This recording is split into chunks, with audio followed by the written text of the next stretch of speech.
Boys, girls, and pandas. Whether you have a crippling League of Legends solo queue addiction like me, or you're tuning in to check whether you should reinstall the game or not, you shouldn't. You really should not. Please don't do it. Please. We need to address a certain item that's been hogging all of the attention this preseason, and discuss whether it's potentially one of the most broken items Riot has released in months. Patch 12.22 brought us into preseason and provided a banquet of new items for League players to sink their teeth into. League players being League players almost immediately caught on to Ravenous Hydra's new passive and started building it on pretty much everyone they could. Here is a list of every top lane, jungle, and mid lane in D2+ that since the patch uses Ravenous Hydra as the core item for their build.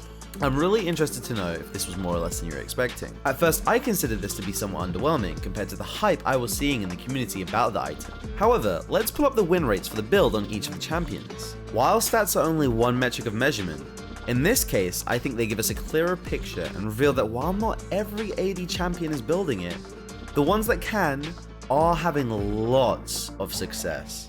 But why is this happening? What is the reason for all of this success? Let's take a look at the changes and see what Riot done did. So the key change here is its new passive, which changes the identity of the item into a snowballing stack item that resembles an AD Medjay's. You gain stacks of AD and Omnivamp whenever you kill a minion, champ, or monster, up to a total of 40 stacks, giving 24 bonus AD and 4% Omnivamp. This is on top of the 65 base AD, 20 ability haste, and 9% Omnivamp, making a full stacked Hydra extremely scary and powerful. Note, you lose 50% of any bonuses upon death, and this is what I assume is the key balancing factor of the item, and something I personally quite like, as it provides options for counterplay and punishment. Clearly Riot believed it was too powerful, as on November the 17th, there was a hotfix that increased the cost by 100 and reduced the bonus AD per stack from 0.6 to 0.5. But what do Riot know? These are the same people that let Die in the Jungle exist. Let's take a look at what the intelligent and well-mannered League of Legends community has to say about the item.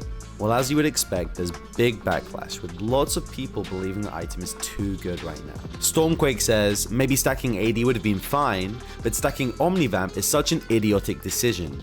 It makes you wonder how a team of devs actually allowed it to go through. And Leglobster saying, it's all reward, zero risk. They need to cut base stats on it and let it stack higher on champs only, similar to Medjay's. As it is, it's a terrible design. New Champs Are Cancer says they should just completely revert it to what it was last season. I've seen Zed face tanking full build Cassante and winning.